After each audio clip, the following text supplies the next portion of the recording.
Halo semuanya, selamat datang kembali. Apa kabar kalian semua? Semoga baik-baik saja. Pada video kali ini kita akan membahas spoiler lanjutan dari sebuah film animasi yang berjudul Legend of Martial Immortal.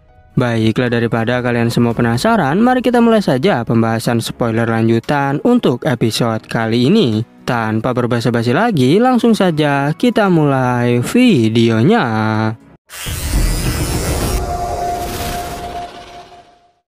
Cerita ini berlanjut, kita diperlihatkan Ye Chen yang memberitahu bahwa wanita itu memang mencariku.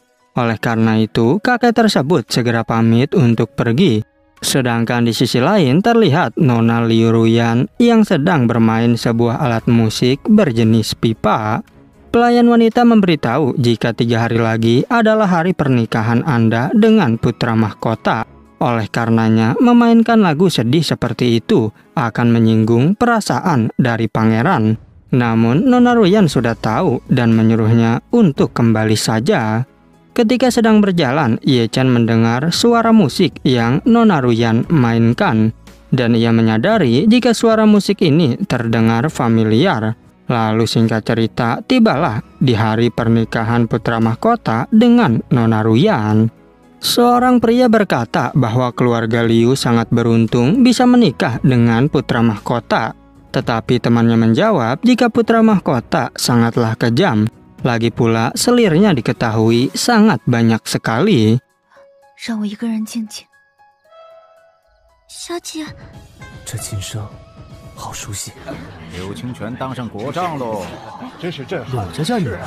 Ye Chen menyadari jika wanita itu adalah orang biasa juga, sehingga dirinya memutuskan untuk pergi ke kota lain demi mencari seorang kultivator. Dan saat itu Ye Chen tiba di istana kerajaan kuno Tianlan.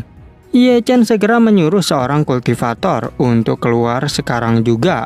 Rupanya ada seorang pria yang langsung memanggil Ye Chen sebagai senior. Ye Chen pun bertanya, "Kau ini murid dari sekte mana?" Pria itu menjawab bahwa namaku adalah Li Xiao dan aku berasal dari sekte Feiyun. Ye Chen segera menunjukkan gambar cusuan kepadanya. Dan jika kau menemukannya, maka akan diberikan senjata spiritual tingkat tinggi. Li Xiao sangat senang dan akan mencari keberadaannya. Namun ia berkata jika wanita ini terlihat agak familiar. Oleh karena itu, ia pun memberikan gambar yang sedang wanita itu cari. Dan benar saja, ternyata itu adalah gambar Ye Chen yang dulu pernah dicari oleh Cusuan.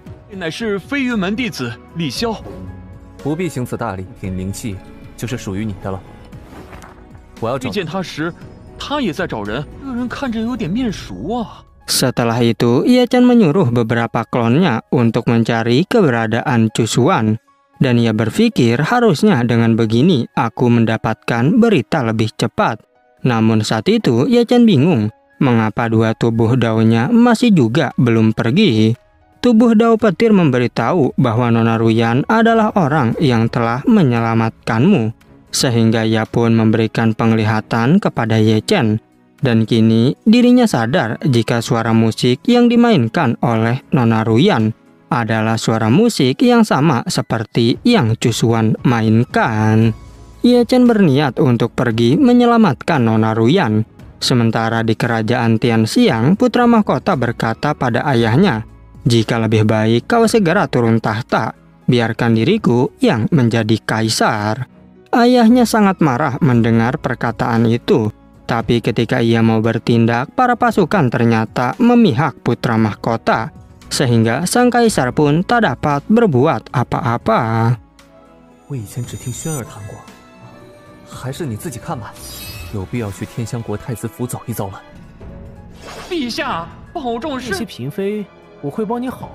Putra mahkota menyuruh pasukan untuk membawa ayahnya beristirahat saja. Yang hal itu tentu membuat ayahnya benar-benar sangat marah. Tapi apalah daya, kini para pasukan lebih memihak putra mahkota. Kemudian putra mahkota bertanya, "Apakah kalian keberatan jika aku menjadi kaisar?" Seorang tetua menjawab, "Jika Anda memang pantas menjadi kaisar." Dan saat itu datang penasihat istana yang rupanya adalah guru dari putra mahkota. Setelah itu, tibalah Nona Ruyan di istana kerajaan. Putra mahkota berjanji jika aku akan memperlakukanmu dengan baik. Namun, Nona Ruyan memohon agar dia mau melepaskan keluarganya. Putra mahkota mengingatkan jika itu tergantung apakah kau akan menurut atau tidak. Tapi tiba-tiba saja datang Ye Chen yang menyingkirkan putra mahkota. Bahkan tangannya dibuat kesakitan oleh Ye Chen. 我怎能不到场祝贺？你怎么出关了？就要看你乖不乖了。你可算是来了，放心吧。这是仙人的神通啊！ 拿开你的脏手！ Seorang pria tak menyangka jika Ye Chen memiliki kekuatan sang immortal. Oleh karena itu, guru dari putra mahkota langsung berlutut memberikan hormat. Sedangkan Nona Ruyan sadar jika pria bertopeng itu adalah Ye Chen. Ye Chen berkata bahwa kau sudah mendominasi kerajaan Tianxiang selama bertahun-tahun.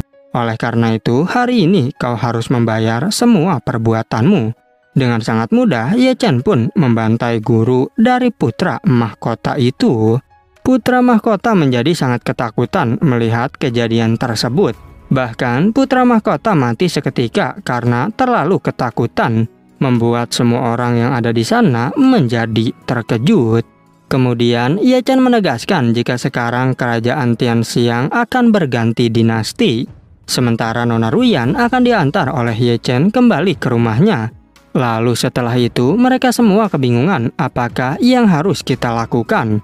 Seorang jenderal berkata bahwa Tuan Immortal memiliki hubungan dengan keluarga Liu, sehingga ia menyarankan agar Liu Qingchuan dijadikan sebagai raja baru, sehingga mereka berniat untuk mengangkatnya sebagai raja di Kekaisaran Tianxiang. 在这里作威作福，曹换代，你不用嫁给讨厌的人吗？太子竟然下王了！ Di malam harinya, Ye Chen bertanya siapakah yang mengajarimu memainkan musik seperti itu. Nona Ruyan menjawab jika wanita itu adalah kultivator berambut putih. Dan ia bilang jika dirinya sedang mencari keberadaan suaminya. Nona Ruyan sadar sejak awal aku merasa bahwa kau adalah suaminya. Karena wanita itu pernah memberikan gambar wajahmu kepadaku. Dan ia menyuruhku memberitahu suaminya untuk pergi ke lembah Yunruo jika menemuinya. Ye Chen berterima kasih karena telah mendapatkan informasi itu. Dan ia penasaran seperti apakah lembah Yunruo. Singkat cerita, tibalah mereka di kediaman keluarga Liu. Ye Chen memberitahu bahwa sekarang aku akan pergi. Sedangkan anggota keluarga Liu sangat senang karena Nona Ruyan telah kembali. Tapi ketika Ye Chen hendak pergi, Nona Ruyan mengatakan bahwa dirinya menyukai Ye Chen. 你所弹奏的那支曲子是谁教的？有一日见到了她的丈夫，是一位白发仙子教我的。云若谷，那又是多谢你将这么重要的消息告诉我。我心悦你。 Ye Chen menjelaskan jika diriku sudah memiliki istri. Oleh karena itu, Ruyan pun hanya bertanya siapakah namamu. Ye Chen memberitahu tentang namanya sambil pergi dari sana. Kemudian Patriark Liu sangat senang melihat anaknya sudah pulang.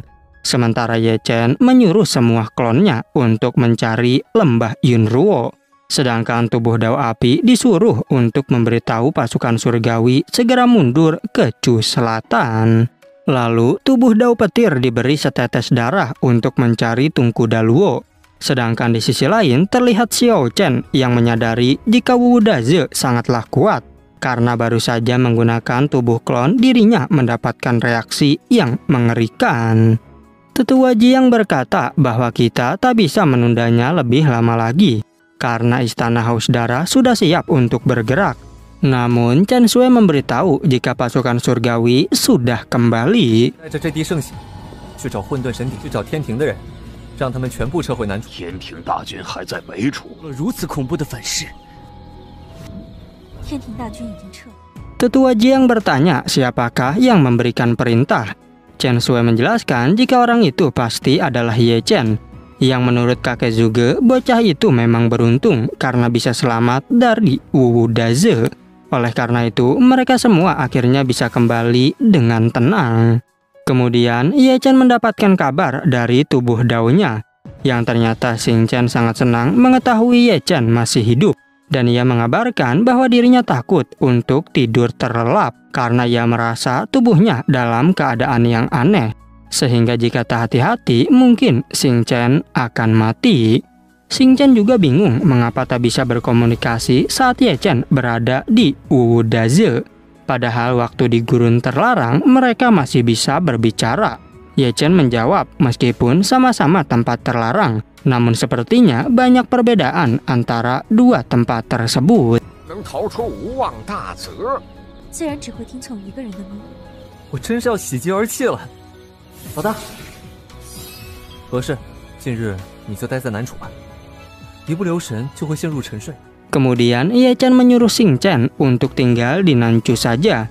Lalu tubuh klonnya memberitahu jika lembah Yunruo berada 800 mil di arah tenggara. Oleh karena itu, Ye Chen pun segera bergegas menuju ke sana. Sesampainya di sana, Ye Chen merasa kesal karena lembah itu bertuliskan lembah langit. Tapi tubuh klonnya menjelaskan bahwa dulunya tempat ini adalah lembah Yunruo. Sehingga Ye Chen mulai berjalan untuk mengeceknya.